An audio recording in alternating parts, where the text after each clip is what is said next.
Hello, my name is Dale Dierdorf. I'm your instructor and facilitator for MSE 608B. I wanted to put together the week 2 lecture for you, and it's on Leadership Practices Inventory, the LPI instrument, and the book, The Leadership Challenge.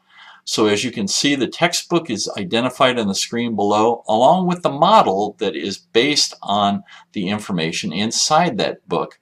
Now, one of the first things we did for the course in week 1 was we asked you to put together a survey. So there was a leadership survey that was provided to you.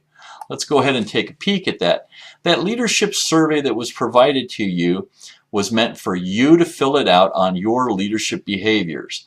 It has a series of 30 questions, and it asks you how frequently do you engage in those behaviors. Now, there were 2 surveys that you were provided.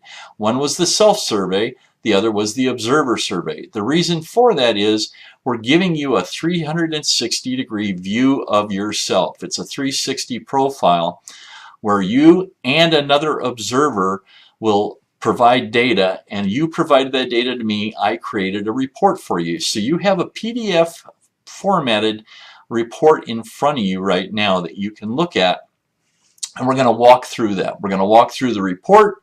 We're going to walk through the behaviors, so the 5 practices of exemplary leadership that we identified, and the 10 principles or commitments that are required for you to be able to do that. So this is going to be a blended lecture where I'm going to walk you through not only the instrument or the tool that we've asked you to participate in, but some of the material that you're going to see in your textbook. So let's go ahead and go to that information, and let's start with how frequently do you engage in the behaviors described.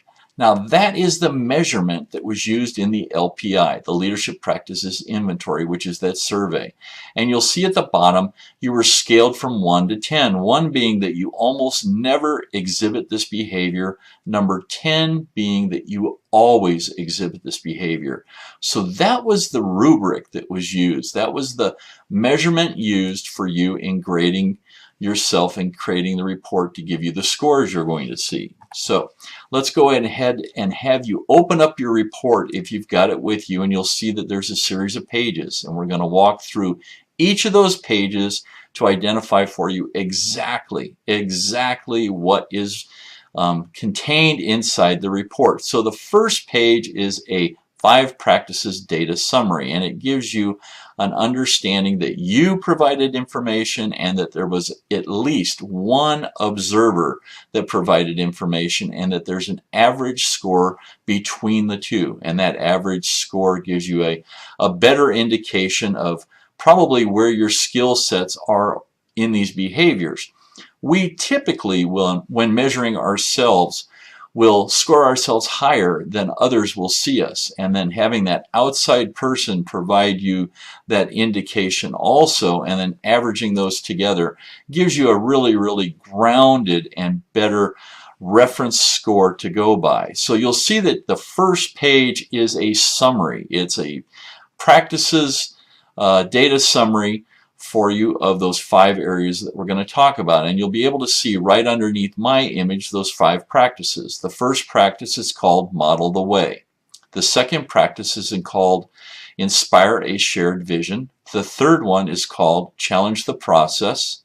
The fourth is Enable Others to Act, and the 5th practice is called Encouraging the Heart, or Encourage the Heart.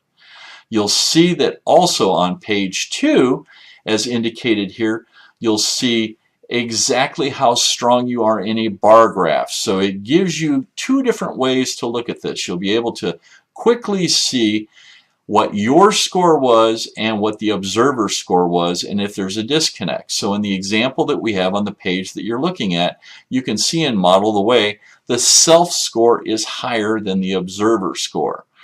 And that's going to be typical many times, and then at other times it's going to be just the opposite. So let's go ahead and move on to the next page in your report. So if we go to page 3, it's going to start to talk about that Model the Way behavior. So that is the first of the 5 practices. So Model the Way is the first practice, and you'll see the characteristics of it. Sets personal example, aligns others with principles and standards, follows through on promises, It's got a list for you on all of that information, and once again, you get to see a numeric data summary, and then you get to see a bar graph. The bar graph gives you that indication quickly as to whose score is higher versus lower. In this particular one, if you look at data point 11 on page 4, you can see that the individual graded themselves a 5.0, as high as they could be score-wise, and that is much higher than the other person, the observer, ranked them. So as we're going through this data, look at yours. So this was model the way. Now when we model the way, what does that mean? Modeling the way as a principle has a couple different characteristics to it. So that the two principles associated with this practice are finding your voice by clarifying your personal values, and then setting the example by aligning the actions with shared values. That alignment with shared values is essential from a leadership perspective. So these leaders that model this behavior, that model the way, the strong ones, establish principles concerning the way people should be treated. They really understand the way goals should be pursued. They create standards of excellence and set the example for others. The bottom statement is probably the big go-away I want you to have for this particular chart. Leaders model the way by finding their voice and affirming shared values. So that's the first principle. That's the first practice that we're talking about. The next one you're going to find on page 5 is called Inspire a Shared Vision. Once again, you can see your scores on page 5, and then you can see the bar graph on page 6 that gives you an indication as to how your score versus the observer's score was. And in Inspire a Shared Vision, what we're talking about, the principles that we're talking about, are envisioning the future by imagining exciting and enabling possibilities. How open are you to doing that? And then enlisting others in a common vision by appealing to shared aspirations. So when leaders describe their personal best leadership experiences, they're doing a couple different things. They're imagining an exciting, highly attractive future. They're looking at that vision for the future. What does that future look like for their organization, for their groups, for their teams? These leaderships drive a clear image that make it as clear as possible of the possibility of the organization and where it's going to go to, what it could become. So once again, the go-away for this chart is going to be that these leaders inspire a shared vision by envisioning the future and enlisting others in a common vision. It's that shared vision. Okay, let's go ahead and go into our third practice, which is called Challenge the Process. And in Challenge the Process, you'll see on page 7, once again, your summary scores. And on page 8, you'll see the graph that indicates, once again, where your scores were versus where your observer scores were. Is there a disconnect? So as we're moving through this, you want to take a peek at these charts and see, is it consistent? Am I always ranking myself higher than the observer is? Or is it close? Now, if you're 10 to 20 points off, then there's a drastic disconnect. There should be, something that looks rational or reasonable. So we want to make sure that the data looks correct. If the data to you looks skewed, please feel free to contact me and ask me to either rerun the report or validate the results. We want to make sure that everybody's comfortable with the data that they've got. So once again, you've got page 7 and 8, which are called Challenging the Process. Now, when we challenge the process, the principles for that, and there's 10 principles total for the 5 practices. So the principles for Challenge the Process are searching for opportunities by seeking innovative ways to change, grow, and improve. They're experimenting on taking risks by constantly generating small wins and learning from their mistakes. These leaders search for opportunities to change the status quo. How do we get people to think differently? They look for innovative ways to improve their organizations, their teams, their groups, and they will experiment with taking risks. You're going to find that some leaders are very risk adverse, others take a lot of risks and they learn from those. So It's not that one is better than the other. It's just this is a measurement of your behavior in these particular areas. And my goal way for this particular chart is going to be that leaders challenge the process by searching for opportunities and by experimenting, taking risks, and learning from those mistakes. Now the fourth principle and practice that we're going to talk about here. So this practice is called enabling others to act. You'll see that page 9 breaks your scores down once again. Page 10 gives you the bar graph view at that, and you'll be able to understand all of the components for each one of these different practices by looking at the questions. You can see that question 4, question 9, question 14, question 19, 24, and 29 were used to give you this score. And it isn't like the questions 1 through 5 were used. They mixed it up within the questions that were being asked. And that's part of the validation process. It gives you a much better blended view of this. So all 6 of these particular questions are blended in to give you that understanding of where you're at. So let's take a peek at what that means to enable others to act. So by fostering collaboration, by promoting cooperative goals and building trust, strengthening others by sharing power and discretion. Those are the principles out of this practice that allow you to do that, how you are able to then enable others to act. And as a leader and a manager, you are responsible for stepping in and finding a way to make sure that happens. And it says here, leaders can't do that alone. Leadership is a team effort. You need to infuse people with energy and confidence. You need to step forward and develop relationships, which means you need to have great communication skills, and you must be trustworthy.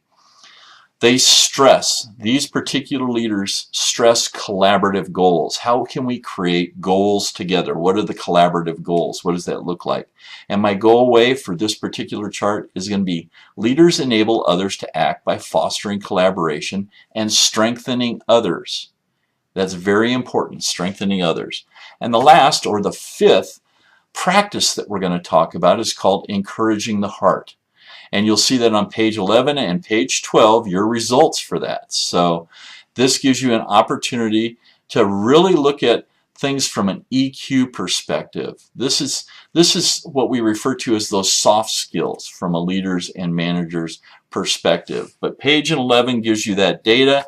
And then if we look at what that means, the principles behind that practice of encouraging the heart are finding your voice by clarifying your personal values and setting the example by aligning actions, your actions and the organization's actions, with shared values.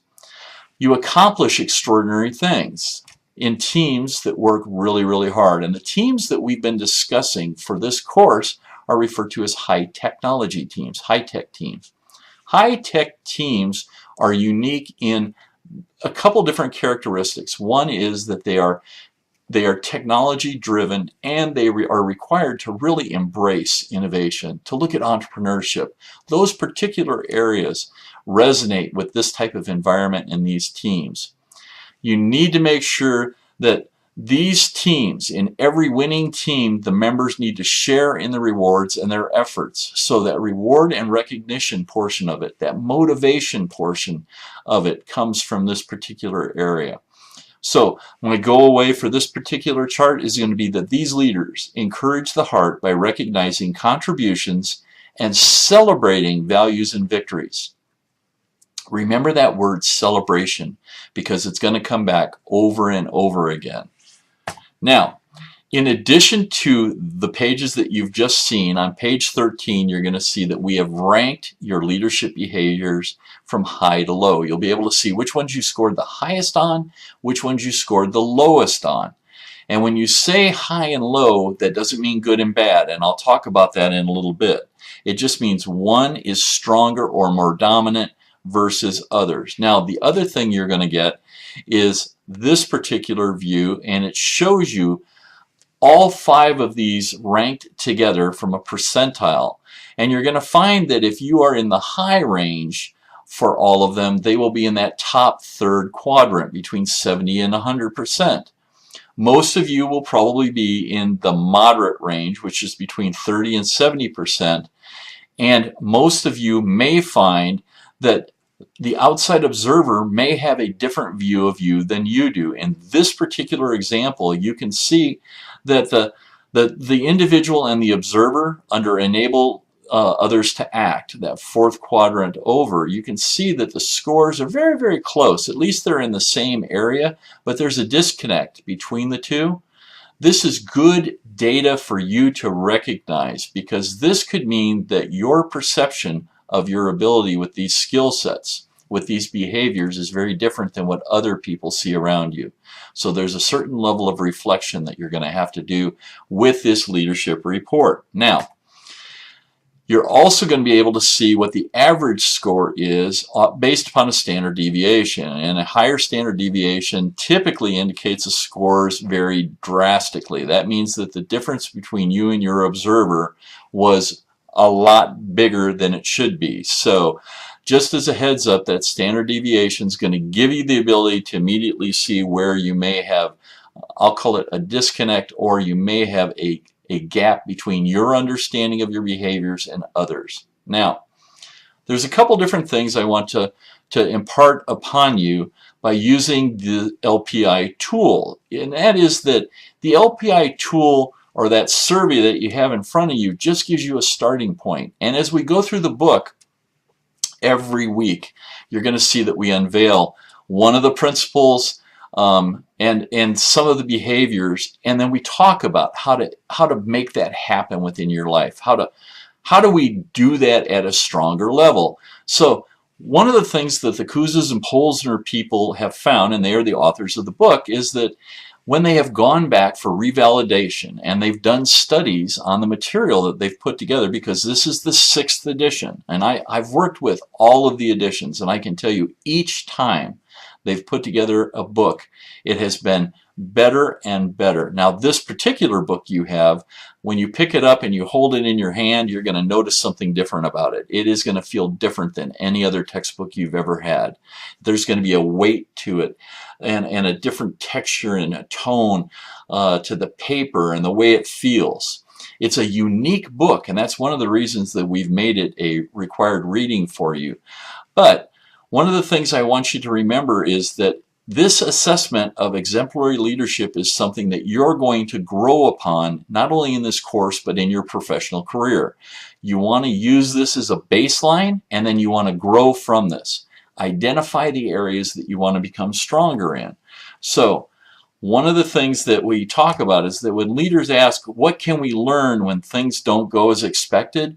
You're going to find that this leadership challenge that we're talking to you about, if you look at the people that really use the leadership challenge and you look at how important that is, this gives you the ability to identify which of the skills we should try to grow in, I guess would be the best way to put it. So that almost never or rarely, here's an indication where 32% almost never or rarely follow this particular principle, whereas very frequently or always 97% do. So just a little bit of data for you. We want you to walk away understanding that the use of the tools in the leadership challenge, that your ability to use these behaviors and increase them, is going to make you a better leader. And percentage-wise, we see the growth. We want to see where you can get to.